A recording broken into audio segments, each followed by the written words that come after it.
Hey guys, welcome back to Noob Nerd. It's been a while once more. I'm sorry about that. It's been a while since my Aquaman review. I wanted that to be the first of many stuff, including Spider-Man Into the Spider-Verse. Didn't have time to do a review, didn't feel up to it. I was a bit ill during the Christmas period, but now I'm back in 2019. Hope you all had a good new year.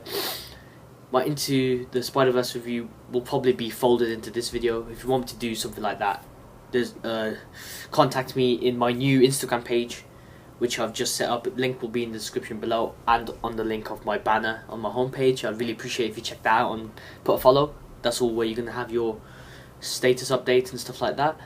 To those who haven't watched this channel before, I like to discuss a lot of things concerning TV, film, especially to do with comic book superheroes, and I also do reviews and reactions along with that. Today will kind of be a mix between a review and a discussion between all Spider-Man media, because we've just had a year of brilliant Spider-Man stuff, and as you can see, I'm doing it quite differently to how I usually do it in my previous videos. Go check that out, give it a like, subscribe, share, all that good jazz. I really appreciate it. Yeah, today I'm just narrating over some gameplay of Spider-Man. The reason I'm doing it is just because it's just relevant to the topic we're doing, and it's just a really, really good game, and some would say too good for the MCU. Maybe that's what we're here to talk about today, a potential argument, and the poll that I'm gonna be allowing you guys to participate in, to give you more interaction between me as well, not just in the comments down below, which I'd really like you to talk about, but the polls are better in terms of like seeing how you view the subject matter I'm talking about. This will be a bit broader of a question. I just want you to choose what your favourite Spider-Man movie is, and I'm going to count the Spider-Man PS4 in that bracket, just as the story mode itself, and yeah, maybe even include the anime series and Spectacular Spider-Man, just to see just what your tastes are and just how you think about Spider-Man at large. In my opinion, I'm that kind of guy who likes all that kinds of Spider-Man. Spider-Man's my favourite superhero of all time.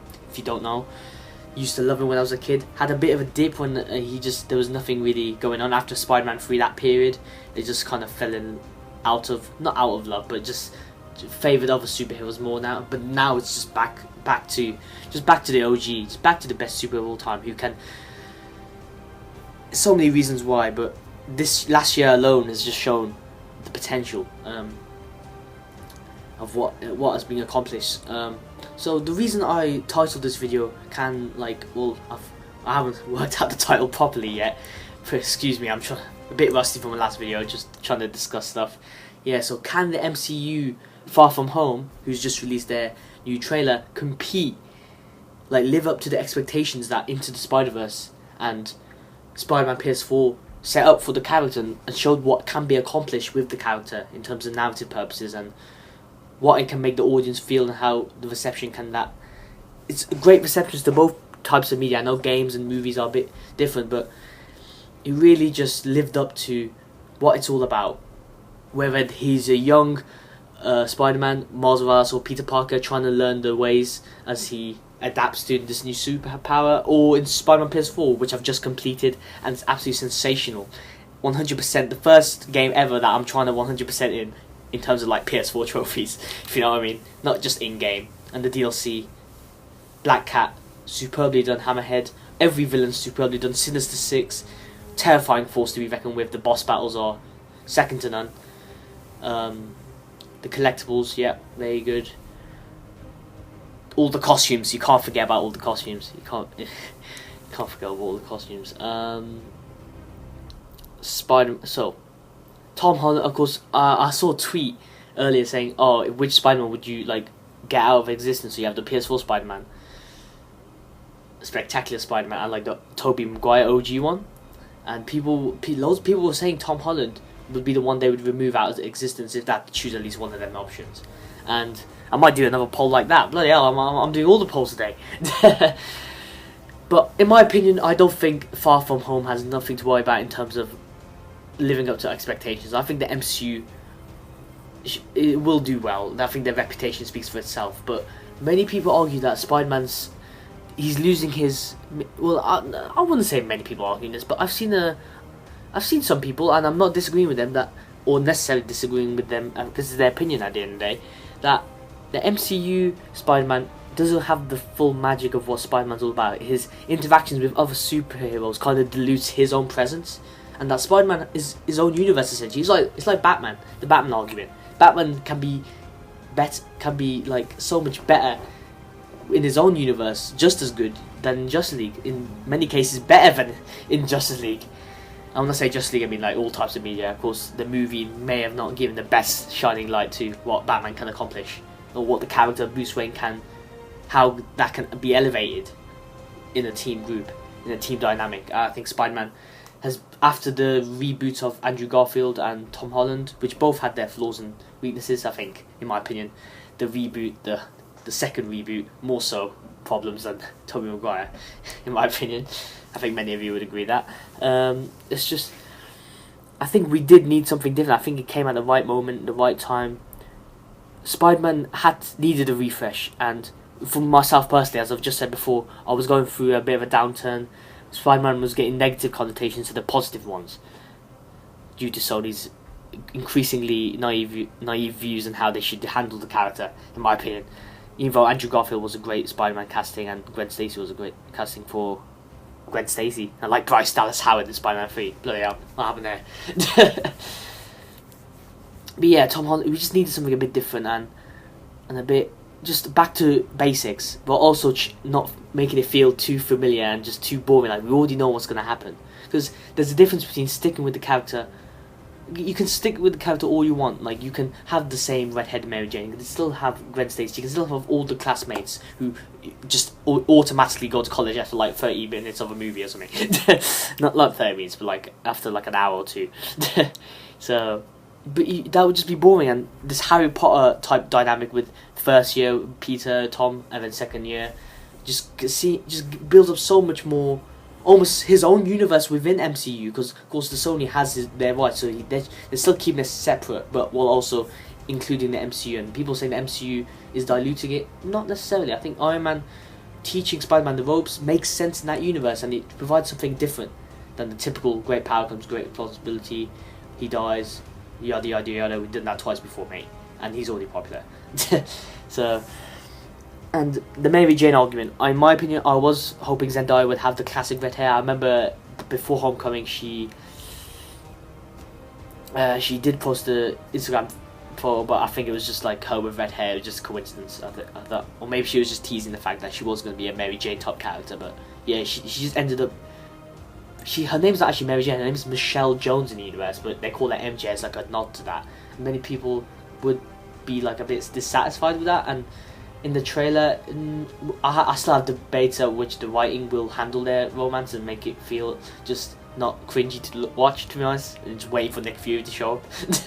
You know what I mean? And Jake Gyllenhaal, of course. Jake Gyllenhaal's a fantastic actor, and I'm so glad they got Mysterio. Of course, that's another thing. Mysterio, Vulture get new characters instead of just Norman Osborn, as we're seeing right now on the screen, or about to see. We'll see. But of course, when we do see the OG characters, then it feels like they're living in a living, breathing universe that doesn't depend on them.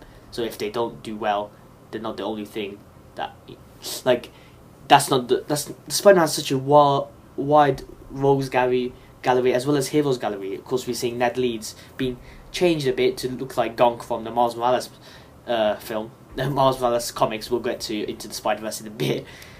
But he fits in perfectly, and there's no reason why they can't do the Ned Leeds going evil, almost like how they did Harry Osborn, but like in a different, cool way, with a twist to it. And of course, we're seeing Betty Bratton in the trailer, Far From Home trailer, is with Ned, fulfilling the comic storyline. And that trailer, in my opinion, was fantastic. The music, that was a good spin on that. That was so funny at the start when Happy Hogan comes in. He's just trying to flirt with Aunt May. That running joke is just it doesn't get old for me. I don't know why. It just doesn't. It just banters. Because Aunt May is young, but it does make sense in my opinion that she would be young. Again, it's changing up a bit while also making sense. Because if Tom Holland's going to be that young as a Spider-Man, then it surely would make sense that Aunt would be that young. And in my personal, I know people and myself, including myself, that have aunts that don't look too old. I can't speak. I don't have aunties that are too old, you know what I mean? Don't look like your grandma, which in the comics they did earlier. In the Marvel comics. God, rest in peace, Stanley, I love you. Yeah, the Far From Home trailer was absolutely fantastic. Of course, after Avengers Infinity War. Of course, spoiling it a bit, but at the end of the day, Sony need to advertise their movie, and yeah, it was worth it. I think it'll be worth it in the end. I think this will probably be the highest grossing Spider-Man movie, despite the trepidations from Into the Spider-Verse and Spider-Man PS4, if there are any. Like, if people feel like there's some down rating of Tom Holland Spider-Man, I think Spider-Man Homecoming was way better. I think Spider-Man Homecoming is a bit underrated in my opinion. Let me know your thoughts down in the comments below. We don't judge here, but Spider-Man Homecoming for me was so good. So I was literally coming into the movie like, I was at the stage Spider-Man's gonna be another Spider-Man movie. Okay, it's in the MCU. That's gonna be a nice gimmick. But after that, despite that, it's gonna be a bit weird. No, absolutely sensational acting, a good storyline. Simplicity means effective. I can't speak. Simplicity means complexity, and going back to back roots. High school. Peter Parker's nerdy, making the webs in the school classroom. Flash Thompson, maybe not the same bully as we were used to, but it's different. We've seen it before, and he's still the Liverpool Spider-Man fan, while also being a bit of an I was gonna say nonce, being a bit of a douche to Peter, and we see that in the trailer as well. Of course, he's getting death threats. He actually got death. I just saw that in the Wikipedia page of Spider-Man Homecoming. Apparently, Tony Revolori, can't say his name, good actor playing Flash Thompson, getting death threats for Spider-Man Homecoming, which is just absurd. I know it happens a lot, but it's just too sad. It's just sad to see in the social media age. But I can see why they would be mad, because he's not doing the classic bully jock thing that we all loved about Flash before, turning into the big military geezer that could become Agent Venom. Oh, you never know, Agent Venom could be a thing in the future. But he still does the verbal comebacks, and the dialogue alone is brilliant. And Michael Keaton's performance in his car. I'm talking about lots about Spider-Man Homecoming. I don't want to go off a tangent, but it's really good. But here we have the Miles gameplay, I think, if you're seeing that on your screen right now. Spider-Man Into Spider-Verse. What hasn't been said already? I'm talking about Spider-Man Homecoming as if that's the better movie, because I'm speaking about that so much, and I don't really have much time in this recording. But Into Spider-Verse is probably the best Spider-Man movie ever made. Saying that a bit quietly just to not cause uproar, but I think it will. I think it does. After one viewing, it was just like, bear in mind, like, I was hearing all this, so I was trying to like manage expectations. They got to me, and I thought it was gonna. I'm gonna have my expectations too high, but it's met them and more. It's just the perfect movie for that age. The perfect movie that will inspire new Spider-Man fans, as well as resurging the old love us OG fans know and love. If that makes sense. If you want me to do a separate spoiler review of that, let me know in the Instagram comments. I really appreciate your support, your input. It's your input that makes the channel grow as well as mine.